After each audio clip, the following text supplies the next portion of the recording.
A day in the life of lower elementary. They come into the classroom and we start thinking about our day or reading or writing a journal prompt.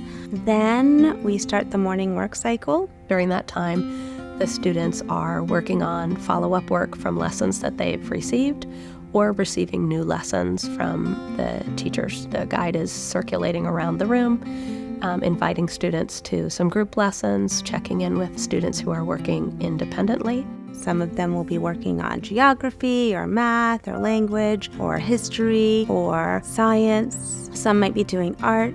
When they finish their work cycle, we do a quick check-in with all of our students to kind of see what they've accomplished that morning, make sure they've recorded all of their things in their work record, and then they get ready for their lunch and their playtime, which is for them the most important time of the day in some ways because they are very social beings at the elementary level. And then in the afternoon, they either will go back to another work cycle in the classroom or they'll go off to their interdisciplinary classes. So we offer many different interdisciplinary classes. We have physical education, and they do that twice a week. They have Spanish, so they have that twice a week as well. They have a technology class, they have art, and then they have an open studio for theater. They also have Suzuki violin lessons. The students started to learn Suzuki violin in the children's house, and at the elementary level now they're really able to begin to play together in an ensemble. They've actually had even some performance opportunities outside of school where they've been invited to play at a Suzuki convention and at the North Carolina Symphony.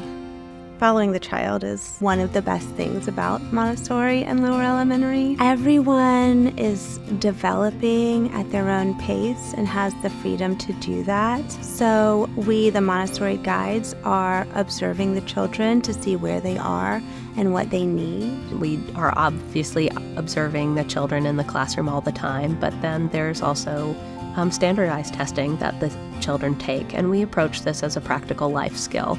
And so we help them understand that standardized tests are just another thing that they're going to have to do in life, and we teach them the strategies to be successful. So at the elementary level, we're really working on developing independence with our students, and parents can support the school and their child's education most by encouraging their children to be as independent as possible at home as well. So we do a lot of communicating with parents about giving responsibilities in the home. We do have some homework that the students are doing at this age so that they can kind of learn that practical life skill as well.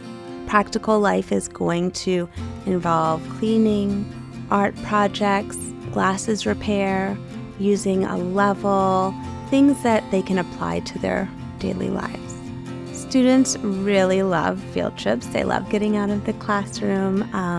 It's a great time for them to see and explore the world at this lower elementary age. There's so much to be learned just going on a hike. There's math happening in nature. There's geometry happening in nature. The 3-year cycle is really important. When they come in the first year, they can feel really insecure, they can be a little confused, and you see those second and third years who remember what it was like to feel that way step in and help them out. And then you see that second year where they're really starting to, they know what we're doing here, they're really getting into the rhythm. And then in the third year, you just see a totally different child. You see this child who came in very insecure become a leader in the classroom, and that's beautiful. It's beautiful that all the children get that leadership opportunity and to get to find out what sort of leaders they are.